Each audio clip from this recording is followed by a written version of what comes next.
بسم اللہ الرحمن الرحیم۔ السلام علیکم ناظرین، صدیق جان صاحب ہمارے ساتھ موجود ہیں۔ سپریم کورٹ آف پاکستان کا جو مخصوص نشستوں کے حوالے سے فیصلہ ہے، 8 ججز کا فیصلہ، تفصیلی فیصلہ،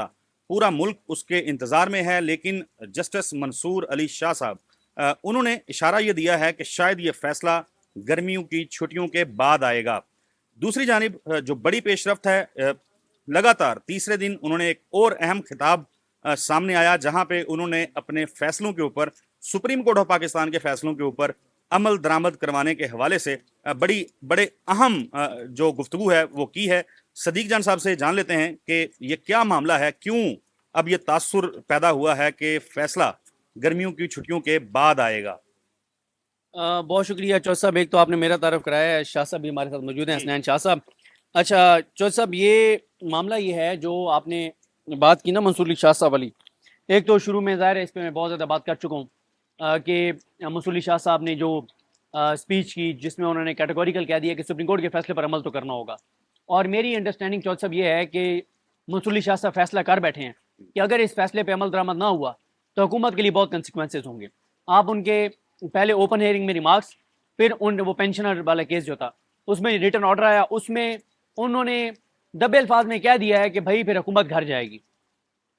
اور تیسرا اب انہوں نے جو خطاب کیا، یہ 84 گھنٹوں میں تیسرا ایک میسج تھا۔ دیکھیں مجھے لگتا ہے کہ ججز نے نا حسنات ملک صاحب کے مشورے پہ عمل کر لیا۔ اچھا، یہ جو آپ نے بات کی نا کہ منصور علی شاہ صاحب نے کہا کہ اشارہ دیا کہ شاید اب چھٹیوں کے بعد یہ فیصلہ آئے، گو کہ اس سے پہلے بھی آ سکتا ہے، اگلے 3 دن میں بھی آ سکتا ہے، 10 دن میں بھی آ سکتا ہے، اور نہ جاری کریں تو وہ چھٹیوں کے بعد بھی آ سکتا ہے۔ کیونکہ منصور علی شاہ صاحب نے یہ اشارہ دیا ہے کہ ججز کیونکہ چھٹیوں پر ہیں، مشاورت میں مشکل ہو رہی ہے، اور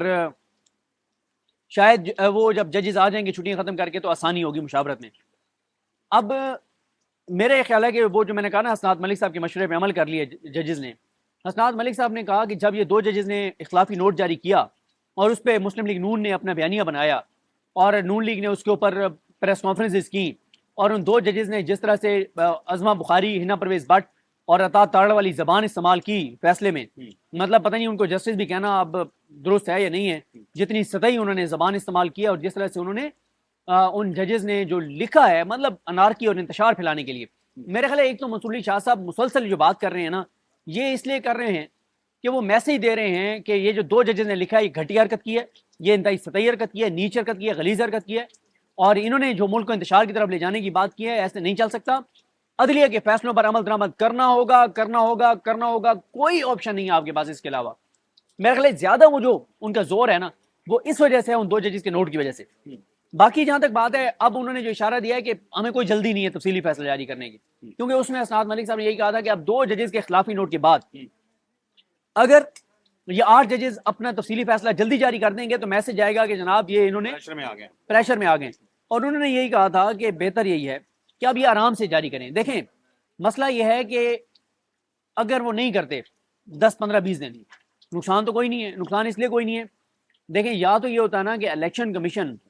سپریم کورٹ کے فیصلے کو غیر مؤثر کرنے کے لیے قانون سازی کی گئی ہے، اس قانون سازی پر وہ یہ کرتے کہ اب کیونکہ قانون سازی ہو گئی ہے، سپریم کورٹ کا فیصلہ امپلیمنٹ نہیں ہو سکتا، لہٰذا ہم یہ نشستیں جو ہیں وہ 77 جو ہیں وہ چوروں ڈاکوں لٹیروں میں تقسیم کر رہے ہیں، وہ تو ہے نہیں، تو خالی پڑی رہے سیٹیں۔ اصل تو جو مسئلہ ہے وہ ہے 2/3 اکثریت کو روکنا، اصل ہے متناسب نمائندگی کا اصول، اصل یہ ہے کہ قاضی فائز عیسیٰ صاحب کو ایکسٹینشن دینے کے لیے نمبر گیم پوری حکومت کے پاس نہ ہو۔ حکومت کا جو سارا مسئلہ ہے وہ یہ ہے کہ وہ اتنے ڈیسپریٹ ہیں کہ کسی طرح سے ہمارے پاس نمبر گیم پوری ہو اور ہم قاضی صاحب کو ایکسٹینشن دیں، جو کہ ابھی تک نہیں۔ دیکھیں جب ریویو بعد میں لگنے ہیں، چھٹیوں کے بعد 11-12 سپٹمبر کے بعد لگنے ہیں، تو تفصیلی فیصلہ بھی 11-12 سپٹمبر کے بعد آ جائے۔ ایک بڑی انٹرسٹنگ چیز جسٹس منصور علی شاہ نے اپنے خطاب میں کہا کہ جب میرے پاس اختیارات ہوں گے تو میں عمل درآمد کرواؤں گا۔ اس سٹیٹمنٹ کو کیسے دیکھتے ہیں؟ دیکھیں اس میں وہ شاید یہ کہہ رہے ہیں کہ ابھی کیونکہ قاضی فائز صاحب جو ہیں ان کا سارا فوکس اپنی ایکسٹینشن پہ ہے، ان کا سارا فوکس جو ہے وہ شریف خاندان پہ ہے، ان کا سارا فوکس جو ہے وہ چوروں ڈاکوں لٹیروں کو ریلیف دینے پہ ہے، ان کا سارا فوکس جو ہے اس وقت عمران خان کے خلاف ہے، ان کا ساری توجہ جو ہے وہ شریف خاندان، نون لیگ، پیپلز پارٹی، ان کے بیانیہ بنانے میں، ان کا سارا فوکس یہ ہے کہ کسی طرح سے مجھے اور 24 ماہ مل جائیں تو اس لیے ان کا تو فوکس نہیں ہے. اور دوسرا وہ شاید یہ بھی بتانا چاہ رہے ہیں کہ چیف جسٹس نے اتنے عدلیہ کو اتنا کمزور کر دیا ہے, سپریم کورٹ کو اور باقی عدالتوں کو, کہ ان کے ہوتے ہوئے تو شاید عمل درآمد نہ ہو, میں آؤں گا تو عمل درآمد کرواؤں گا. سر یہ بات تو طے ہے کہ منصور علی شاہ صاحب نے بتا دیا کہ ایسے نہیں چل سکتا جس طرح سے آپ چلانے کی کوشش کر رہے ہیں. لیکن وہ ابھی کیونکہ ظاہر ہے جب ایک بار انہوں نے نون لیگ کے ریویو کے اوپر یہ کہہ دیا کہ 8 ججز اویلیبل, 13 ججز چھٹیوں پہ ہیں اور وہ اویلیبل نہیں ہیں تو ریویو نہیں لگ سکتا, تو پھر یہ بھی نہیں ہو سکتا کہ ججز یہ کہیں کہ ہم جو ہے وہ عمل درآمد کے لیے بیٹھ جاتے ہیں, یا وہ جو الیکشن کمیشن نے ایک ان کو اپلیکیشن دی تھی کہ آپ ہمیں بتائیں کہ ہم کس کا سرٹیفکیٹ مانیں, اس لیے انہوں نے نہیں کیا. ان 8 ججز کو اب کوئی جلدی نہیں ہے. یہ 8 ججز یہ دکھا رہے ہیں, یہ بتا رہے ہیں کہ انہوں نے جوتے کی نوک پہ رکھا ہے 2 ججز کے نوٹ کو, لیکن ساتھ وہ پاکستان کی قوم کو, پاکستان کے لوگوں کو میسج دے رہے ہیں کہ 2 ججز نے جو گھٹیا حرکت کیا ان پہ نہ جائیے گا, عدلیہ اپنے فیصلوں پر عمل درآمد کروائے گی اور ٹائم تھوڑا رہ گیا. اور آپ دیکھیں گے کہ جیسے ہی قاضی فیصل صاحب جائیں گے بالکل چیزیں بدل جائیں گی. اب تو مجھے یہ بھی لگتا ہے کہیں نہ کہیں کہ ان سے پہلے ہی بدل جائیں گی, کیونکہ دیکھیں نا سپریم کورٹ میں اکثریت وہ کھو بیٹھے ہیں, کمیٹی میں اکثریت کھو بیٹھے ہیں, ڈاک ججز میں اپنی وہ اس طرح سے بات نہیں منوا سکے, لاہور ہائی کورٹ ان کے کنٹرول میں نہیں ہے, اسلام آباد ہائی کورٹ ان کے کنٹرول میں نہیں ہے, تو وہ کمزور گئے ہیں. اس لیے قاضی صاحب کا پورا فوکس ایکسٹینشن لینے پہ ہے, منصور علی شاہ صاحب اور باقی ججز کا پورا فوکس ان کی ایکسٹینشن روکنے پہ ہے. کیونکہ دیکھیں نا ججز کو بڑی لالچ دی گئی کہ 3 سال سارے لے لو, مزے کرو, مراد یہ وہ. انہوں نے کہا کہ جناب ہمیں کوئی ایکسٹینشن نہیں چاہیے 3 سال اور, کیوں, ہم تو 3 سال لے لیں گے, لیکن ہماری اس 3 سال کی ایکسٹینشن کی جو قیمت ہے وہ پاکستان کی قوم, پاکستان کے لوگ, پاکستان اور عدلیہ چکائے گی. کیوں, ہمیں ایکسٹینشن ملے گی تو قاضی کو بھی ساتھ ملے گی. ججز یہ فیصلہ کر بیٹھے ہیں کہ قاضی فائز عیسیٰ کی ایکسٹینشن ہمیں قبول نہیں ہے. یعنی پارلیمنٹ وہ اگرچہ خالی ہے, ظاہر ہے وہاں پہ لوگ جو ہیں وہ نمائندگی نہیں کر پا رہے, ایک بڑا بحران تو موجود ہے. ججز کا فوکس اس ٹائم یہ ہے کہ قاضی فائز عیسیٰ جو ہیں وہ میدان عمل میں رہ کر اپنی ایکسٹینشن کا بندوبست نہ کر پائیں. بالکل, دیکھیں قاضی صاحب, دیکھیں نا قاضی صاحب جائے کے نہیں رہے چھٹیوں پہ, جائیں نا, کیوں نہیں جاتے چھٹیوں پہ, جائیں کہیں گھوم پھر آئیں, ایک دن کے لیے بھی آپ نہیں جا رہے. کیوں,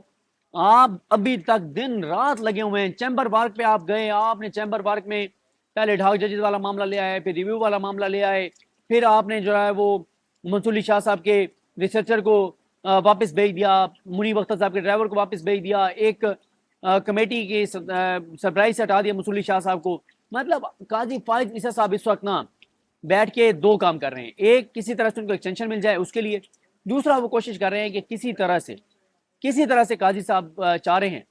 کہ کسی طرح سے جو ہے نا وہ میں ان ججز کو سبق سکھاؤں جن ججز نے اکثریتی فیصلہ دیا ہے. کیونکہ یہ چھوٹی بات نہیں ہے کہ چیف جسٹس پاکستان کے اس طرح سے اقلیت میں چلے جانا, اور اس حد تک اقلیت میں چلے جانا کہ ان کے نوٹ سے کسی ایک جج نے بھی اتفاق کیا 13 میں سے, اور قاضی فیصل صاحب کو کیا کرنا پڑا, جمال خان امدوخیل صاحب کے نوٹ پہ دستخط کرنا, فیصلہ بھی نہیں لکھا, اپنا فیصلہ بھی نہیں لکھا, اپنا نوٹ نہیں لکھا, اپنا شارٹ آرڈر نہیں لکھا, کچھ نہیں لکھا. تو لہٰذا چیزیں قاضی صاحب کے لیے مشکل. پھر قاضی صاحب نے دیکھے نا 1 منٹ میں عائشہ ملک صاحب کے حوالے سے ایسی بات لکھ دی, ان کے اوپر کمپین چل پڑی, اطہر من اللہ صاحب کے حوالے سے لکھا, ان کے اوپر کمپین چل پڑی. تو مسئلہ یہ ہے کہ قاضی صاحب نا جو سب سے بڑی بدقسمتی ہے, بلکہ خبر بھی آئی تھی کہ قاضی صاحب نے بہت ایک میٹنگ میں بہت شاؤٹ کیا تھا ججز پہ, اور بہت شاؤٹ کیا تھا, بہت بدتمیزی کی تھی ججز کے ساتھ. اور اب جو ہے وہ ان ججز کے جو اکثریتی فیصلے والے ججز ہیں ان کے خلاف ایک چیزیں کر رہے ہیں. تو یہ چیزیں کسی بھی چیف جسٹس کو زیب نہیں دیتی, کسی بھی جج کو زیب نہیں دیتی. مطلب آپ ایک چیف جسٹس پاکستان ہیں, 25 کروڑ کا ملک ہے, 25 کروڑ کے ملک کے چیف جسٹس کو کیا یہ چیزیں زیب دیتی ہیں جو آپ چھوٹی چھوٹی حرکتیں کر رہے ہیں, جو آپ چھوٹی چھوٹی چیزیں کر رہے ہیں. اور پھر آپ ایک اور ڈرامہ رچایا گیا کہ جناب انہوں نے اپنی پراپرٹی دے دی, وہ قسمت خان زمری نے دودھ کا دودھ پانی کا پانی کر دیا. وہ پہلے کنٹروورشل ایشو تھا, وہ پہلے سبجوڈیس تھی. دوسری بات یہ ہے کہ وہ زمین جو ہے قاضی صاحب نے اپنے اس میں ڈکلیئر ہی نہیں کی ہوئی تھی ریٹرنز میں, اور اپنے جو انہوں نے ایسٹس ڈکلیئر کیے تھے اس میں تھی نہیں, تو اس کا مطلب ہے وہ زمین ان کے قبضے میں تھی نہیں. اور پھر تھوڑی سی زمین 4-5-6 کنال, وہ احمد بڑائش نے پھر جب بتایا تو کسی کو بھی پتہ نہیں تھا کہ اعتزاز احسن صاحب نے اپنی کتنی اپنے گاؤں میں زمین,